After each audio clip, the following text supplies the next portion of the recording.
will be served.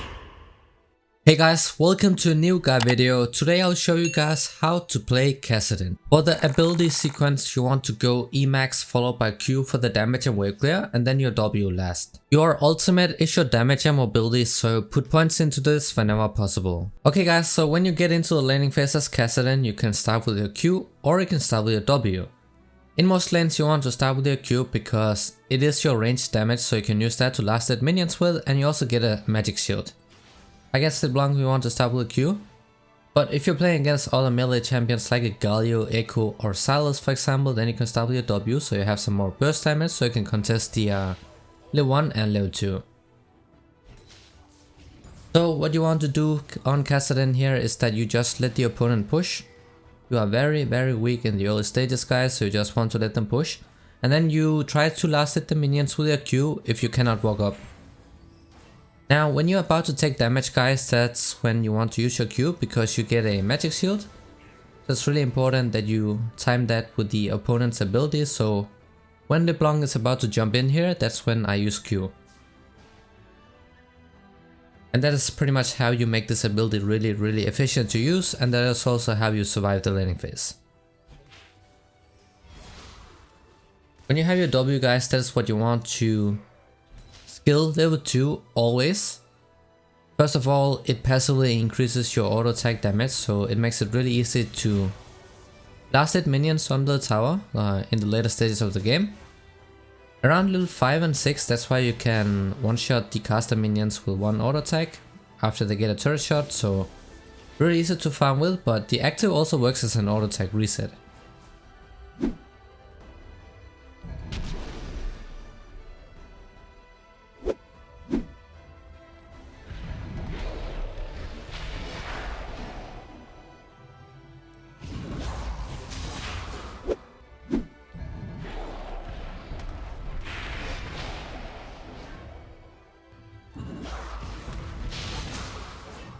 That means that you want to auto attack first and then you use W right afterwards.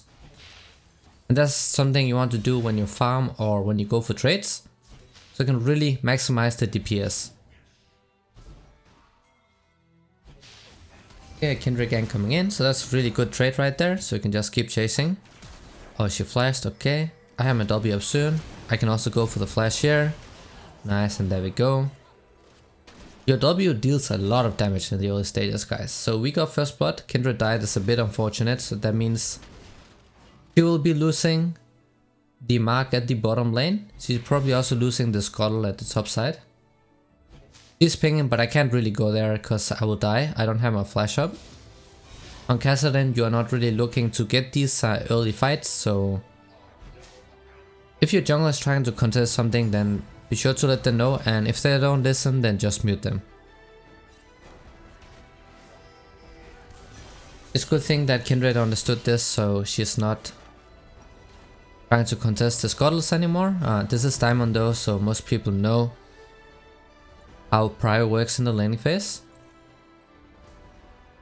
Of course, Kassadin is a champion that scales with mana as well. His ultimate deals damage based on your maximum mana also, so you want mana items. It is really important, so you can also keep using your abilities in the fights and so on, so you really want to have a lot of mana. And you don't really want tier level 1 guys. It is very risky to do on Kassadin, so you just want to look to get it on your first base, so like we're doing right here. That is completely fine to do. The ward I placed right here is good. It is a defensive ward, so if Graves is about to invade Kindred, then we will know and then we can move. I had to do that because Graves is super far ahead, and the Graves Kindred matchup, Graves basically wins this early on, but Kindred will outscale. So we have to be on the defensive side this entire game here. We have a scaling top laner, scaling mid, and a scaling jungler. Even our ADC bot lane is also a scaling lane, so we are playing with 5 scaling champions, so we have to play the lane accordingly, pretty much. Just have to stay back here, farm the minions, pretty easy to farm when we have points into the W.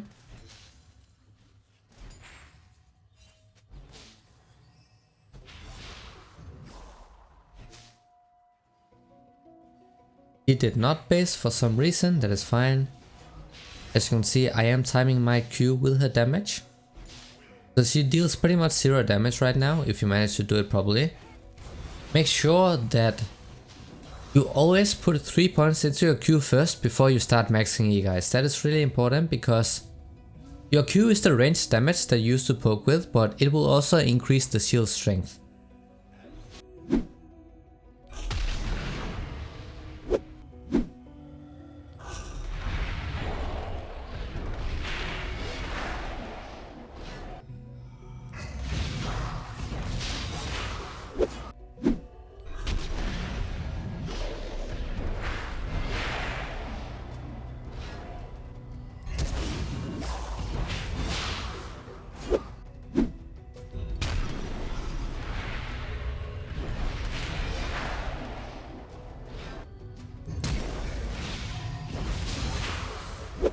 So when you put points into this, your shield becomes stronger. 3 points is enough, and then you start maxing out your E, so you have some wave clear, because if you don't have wave clear, then you will be useless. It just means that the opponent can keep shoving you in, and then they roam while you're stuck on the tower farming, and you don't want that to happen. Can't really do much about what happened top lane, that is how it is when they have prio. So basically we just have to let them get whatever they want. We just play for our power spikes here. We can go ahead and recall now. Yeah, Grace is coming.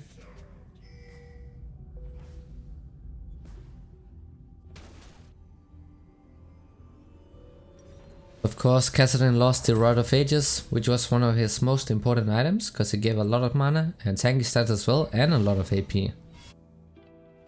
So the new Kassadin is more of a mid-game champion. He has a lot of burst, but he doesn't really skill as well anymore.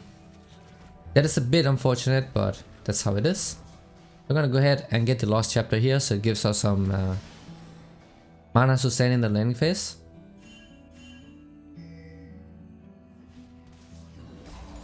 And of course it also builds into the first mythic item. And the first mythic item is what you want to buy before you get the Archangels. Archangels really sucks as your first item, so never do that, guys. Nice, there we go. So when you engage on LeBlanc, what you have to watch out for is a chain.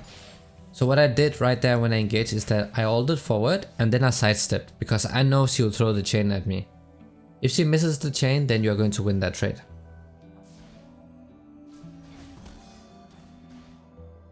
Of course, this matchup is going to become a lot easier. There we go, another sidestep. That's pretty good. Kassadin can do really well into LeBlanc. He becomes really tanky against AP champions because of his passive that reduces the magic damage he receives. And also his Q that gives him a magic shield. So it's good into AP champions, but sucks a lot into AD1s. So basically it is not a champion you want to be first picking or blind picking, because he struggles a lot into champions like a Lucian mid, Tristana mid, or AD assassins like a Zed and Talon. So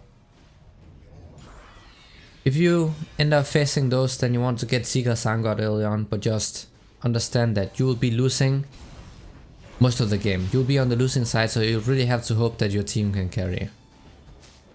So just avoid blind picking Kassadin, and then you're good to go.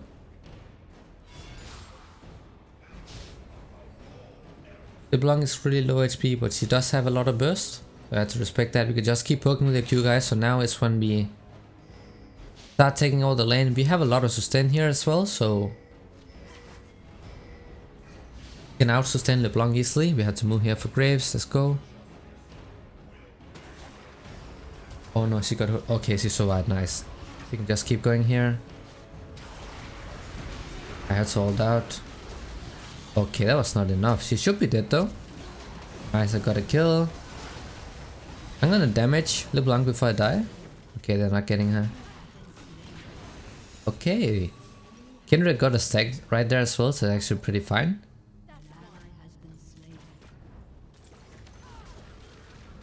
So guys, mythic items for Kassadin. They're basically 2 items you can Buy, and that is because these are the only two items that gives you a lot of mana. We also have Everfrost, but that item really sucks right now, so you never want to buy that.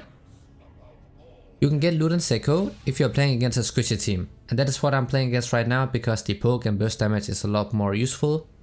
But if you're playing against a tank team, then you can go for the Lion-Riz Anguish.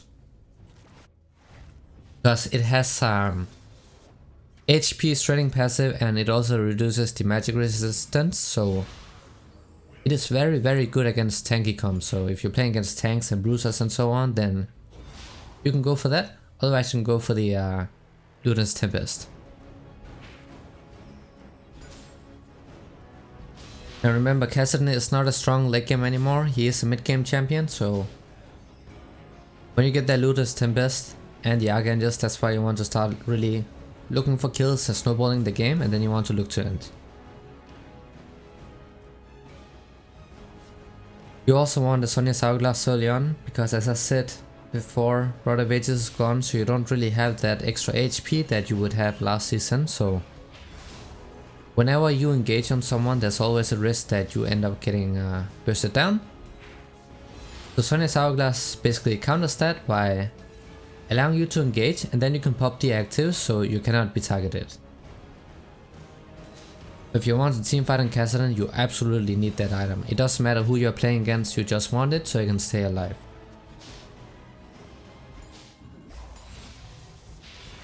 I do have teleport in case they need a bot lane.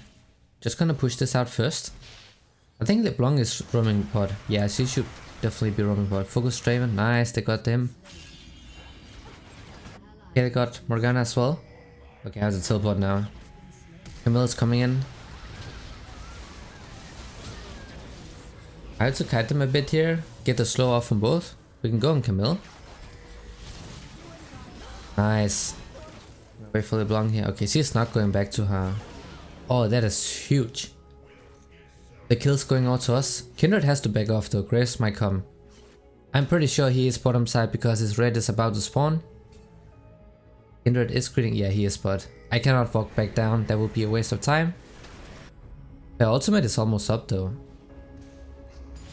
Okay, it was not up in time. A bit unfortunate.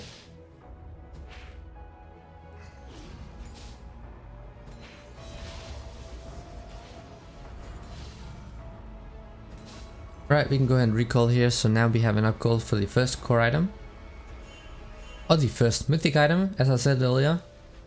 Luden's Tempest against squishy comps and Lion-Riz against tank comps. And those are the only two items you want to build because they give a lot of mana. Don't build Everfrost, guys. That item is really awful right now, unless it gets buffed at some point. If it doesn't, then you just want to avoid building that. Okay, weird flash. Oh, Kill is very tilted. Let's hope he doesn't leave, because this game is actually pretty winnable. Pretty easy to work clear, guys. Just one E and then you ult the wave, and that's pretty much it.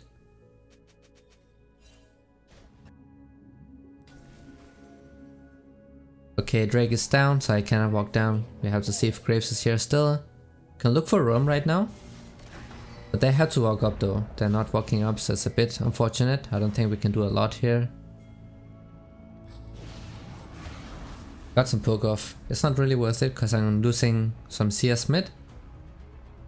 If you have to do ganks like this, you have to make sure that your bot lane is walking up before you are on the lane. Because if they don't, then the enemy lane can just turn on you and then kill you before your bot lane comes.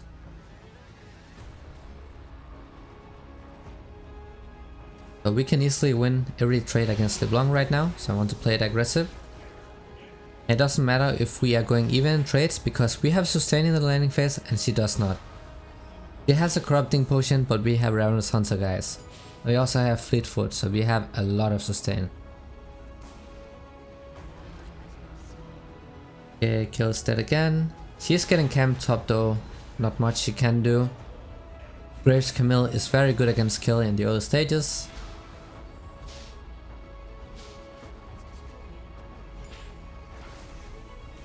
So we have a lot of gold, but we need 1250 gold so we can get the light shot.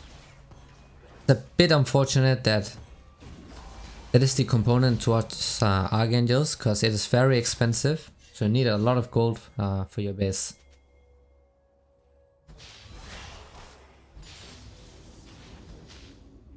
$11, so that's a new power spike. Our ultimate becomes a lot stronger, lower cooldown as well.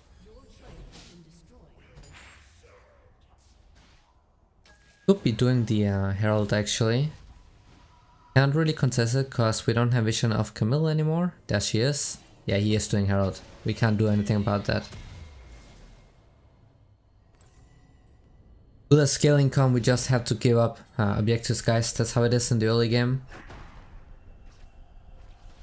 Very important that you understand that, because if we give stuff up and then just play it passively, then we will reach the point where we just outscale them, and that's where we can start turning the game and then end it. I have to watch out. We can go on Morgana here.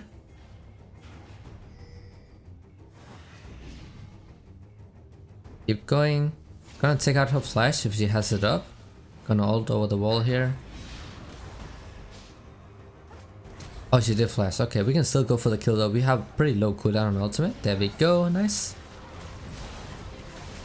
One for Kimmel as well. Okay, got the flash down. That's actually super worth it, even though we lost the exhaust.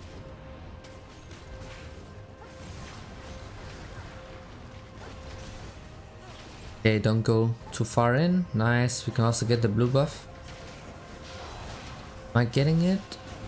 Oh, rip, she smited it. I don't know why she smited it. Oh, I think she was scared of the Graves ultimate, so that's fine actually. It doesn't matter too much. So we can go top right now. When the mid game starts like this, guys, you want to preferably to be in the side lanes, because you want level 16. That's why your ultimate is on a really low cooldown. So the game is really about you hitting that level 16 power spike as soon as possible. And the fastest way you do that is by taking the jungle camps, but also being the side lane so you don't share the XP with anyone. And the gold as well.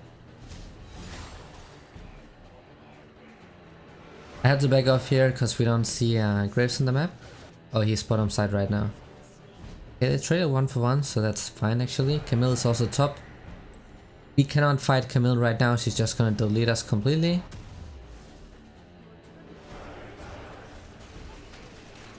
Is Kindred dead? Okay, ultimate popped. I'm gonna teleport here. Maybe I can make it in time. Let's see. Nice. We can also go on Morgana here. She does not have flash up from the last fight. Nice. As you can see, we have a lot of burst.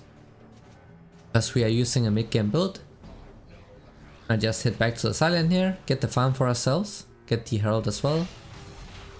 It doesn't really give a lot of gold. We just want to make sure that it doesn't damage another tower here. Because it deals a lot of damage, and it is true damage as well.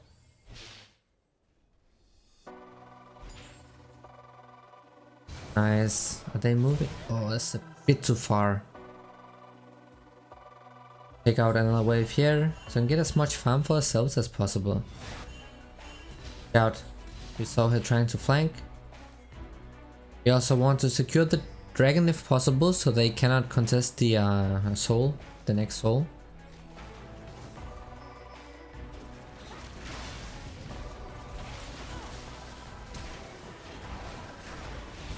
Bit too far in.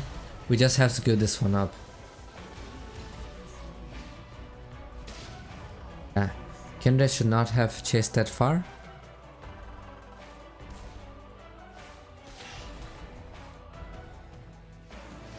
Fine though. The third Drake, it is not the soul, so it doesn't matter too much.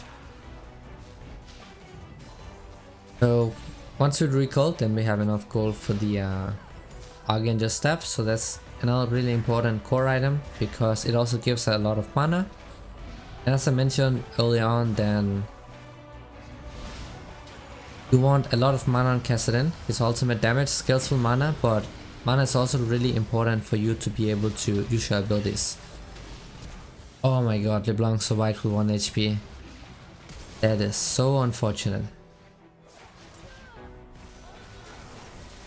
Okay, we have the Archangels now. Already upgraded because we had a lot of stacks on it. Then we can also get tier 2 boots, so you can go for Mercs or you can go for sock shoes. Get the Mercs if they have a lot of CC. They don't really have a lot of CC here. They have Morgana's Q and then LeBlanc's chains, but that's skill shots, so that's something you can dodge. But if they have a lot of point and click CC on the team, then you want mercs. We already have legend tenacity in the runes though, so we already have some tenacity, so it is fine if you still go for sock shoes anyway.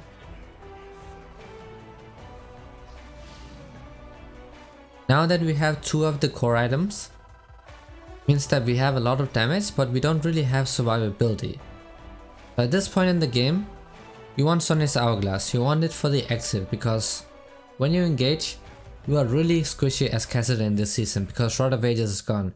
So when you engage, people can easily focus you down and one-shot you, so you want that active so you can stay alive after you use all of your burst. So basically it buys yourself time for your cooldowns to come back up, but also to allow your team to catch up. So you pretty much always want Sonya's Hourglass no matter which game you are playing in. We can go for Graves here.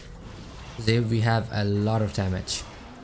Insane amount of damage in the mid game as Kassadin, that's why he really shines right now. This is the stage where you want to snowball, so now we can go for the Baron because the jungler is dead. Kayle also has teleport up, so she should be able to help out. And then if they come to fight, then we turn on them, kill them, and then we do Baron. Right, see it out, so she cannot engage anymore, so now we can keep hitting the Baron. They're coming though, so now we have to turn. Go, Morgana almost one shot. I'm gonna ignore LeBlanc and then go for Draven here, because he has a lot of damage while LeBlanc doesn't. Now we have to watch out for her on the other side of the wall. She's trying to steal 100%. Nice, there we go. This should pretty much be GG's for us right now. Go for Graves here as well. I need to watch out though. Just gonna press 1E on him. Nice. Kindred flashing the diamond badge. Right, so game going pretty well here. So now we can get the components. So Seeker Sangha, guys. You want that first? It is very cost efficient if you can get the stacked first. So the difference between last season Seeker Sangha and this season is basically that it doesn't give that much armor up front. But once you stack it, then it's even more cost efficient. It is cheaper as well, it costs 200 gold less. And if you're playing against the 80 assassins, then you can buy this as your very first item once you recoil. Now we can group. For the team, I have a lot of damage on my abilities here, so we can pretty much one-shot anyone. You want to, if possible, you want to get a max stack ultimate on the carries, but remember that it consumes a lot of mana, so if you don't manage your mana properly, then you will be for the entire fight, and then you are pretty much useless. Dragon is spawning, so you want to make sure they're not getting this one, otherwise that will be the soul. He's dead, then we can get it easily. Nice, there we go. Kindred already outskilled that matchup, so now Kindred will always win it. We also go for Morgana here. So she did not respect our engage potential and keep pushing. We can go for the inhibitor. Maybe we can take even more, but we don't really have the minion wave with us. This wave is about to die. Get the inhib. We don't really have minions. That cannon minion will not be in tower range. That is the problem. We only have these 2 small ones that are gone now. Okay, they got 1 tower. Now we have to back off unless they fight us. Okay, now we can end maybe actually. Yeah, we should be able to end right here. Now we have the minion wave with us, and we got some flashes out, and we got LeBlanc as well, and Janna healed us. So now we can go. I need to be patient on Kassadin. Mainly want to be flanking on this guy in team fights. But this was basically the Kassadin guide, so as always, thank you so much for watching and see you guys in the next video.